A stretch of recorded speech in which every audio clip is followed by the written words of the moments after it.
I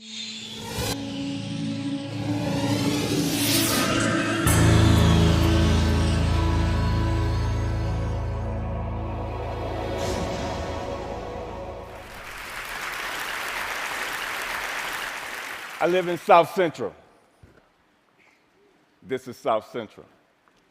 Liquor stores, fast food, vacant lots. So the city planners, they get together and they figure they're going to change the name South Central to make it represent something else. So they change it to South Los Angeles. Like this is going to fix what's really going wrong in the city. This is South Los Angeles. Liquor stores, fast food, vacant lots. Just like 26.5 million other Americans, I live in a food desert. South Central Los Angeles, home of the drive-through and the drive-by. Funny thing is, the drive-throughs are killing more people than the drive-bys. People are dying from curable diseases in South Central Los Angeles.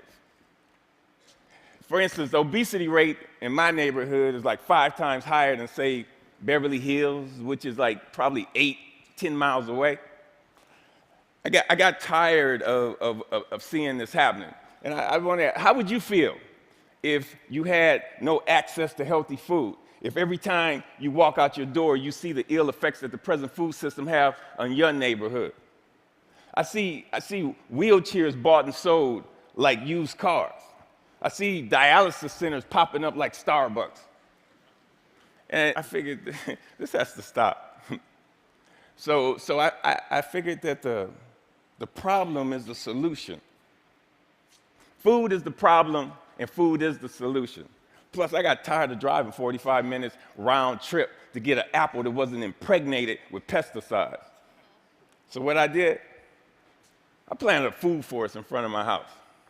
It's on a strip of land that we call a parkway. It's like 150 feet by like 10 feet. The thing is, it's owned by the city, but you have to maintain it. So I'm like, cool. I can do whatever the hell I want. Since it's my responsibility and I got to maintain it, and this is how I decided to maintain it. So me and my group, LA Green Grounds, we got together and we started planting my food forest, fruit trees, the whole nine, for vegetables.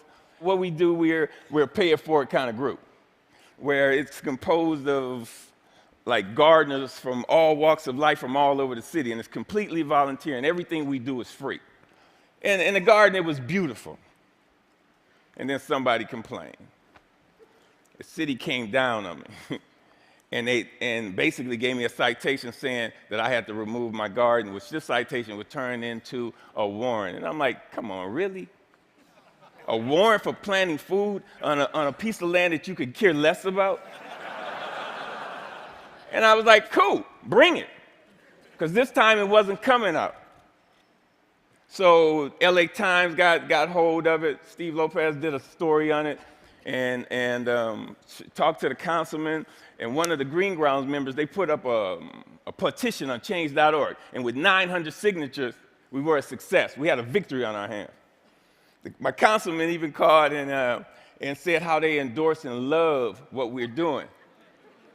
I mean, come on, why wouldn't they?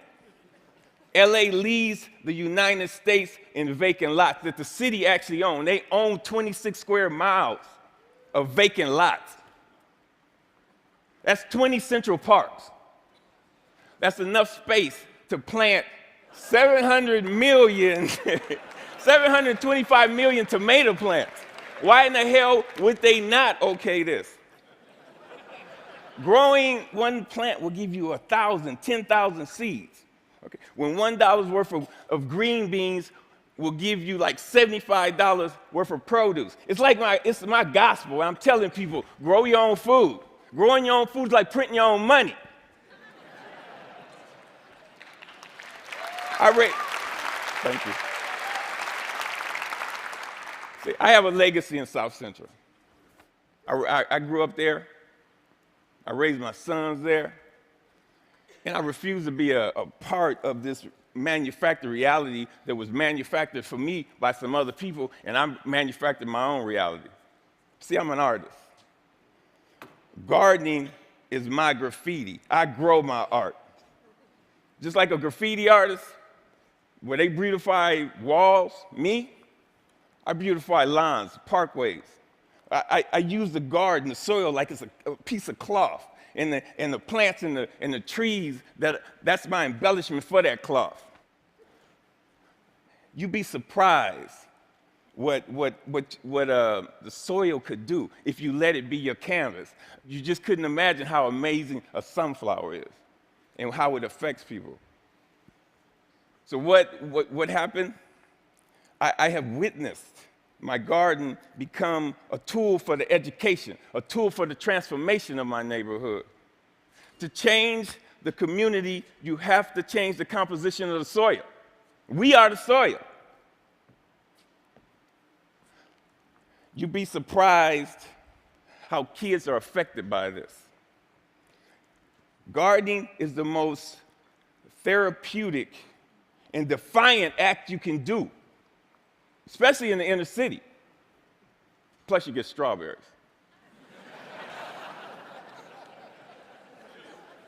I remember this time, there was this mother and a daughter came. They were. It was like 10:30 at night, and they were in my yard. And I came out, and they looked so ashamed. And I'm like, man, it made me feel bad that they were there. And I told them, you don't have to do this like this. This is on the street for a reason. It made me feel ashamed to see people that was this close to me that was hungry, and this only reinforced why I do this. And people ask me, Finn, aren't you afraid people are going to steal your food? And I'm like, hell no, I ain't afraid they're going to steal it. That's why it's on the street. That's the whole idea. I want them to take it, but in the same time, I want them to take back their health. There's another time when I put a garden in this homeless shelter in downtown Los Angeles. The guys, they helped me unload the truck. It was cool. They just shared the stories about how this affected them and how they used to plant with their mother and their grandmother. And it was just cool to see how this changed them if it was only for that one moment. So Green Grounds has gone on to plant maybe like 20 gardens. We've had like 50 people come to our dig-ins and participate in this, all volunteers. If kids grow kale, kids eat kale. If they grow tomatoes, they eat tomatoes. But when none of this is presented to them, if they're not shown how food affects the mind and the body, they blindly eat whatever the hell you put in front of them. I see young people, and they want to work, but they're in this thing where they're caught up. I see kids of color, and they just on this track that's designed for them that leads them to nowhere. So with gardening, I see an opportunity where we can train these kids to take over their communities, to have a sustainable life. And when we do this, who knows? We might produce the next George Washington Carver. But if we don't change the composition of the soil, we will never do this. Now, this is one of my plans. This is what I want to do. I want to plant a whole block of gardens where people can share in the food in the same block. I want to take shipping containers and turn them into healthy cafes. And now, don't get me wrong. I'm not talking about no free shit, because free is not sustainable. The funny thing about sustainability, you have to sustain it.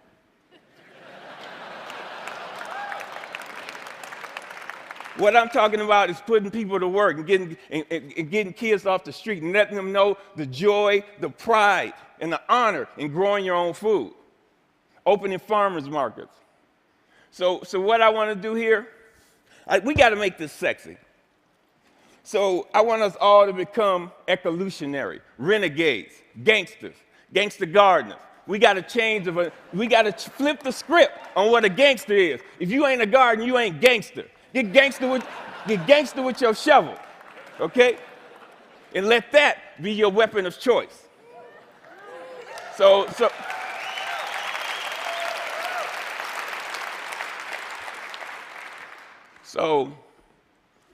So basically, if you want to meet with me, you know, if you want to meet, don't call me. If you want to sit around in cushy chairs and have meetings where you talk about doing some shit, where you talk about doing some shit. If you want to meet with me, come to the garden with your shovel so we can plant some shit. Peace. Thank you. Thank you. Thank you. Thank you.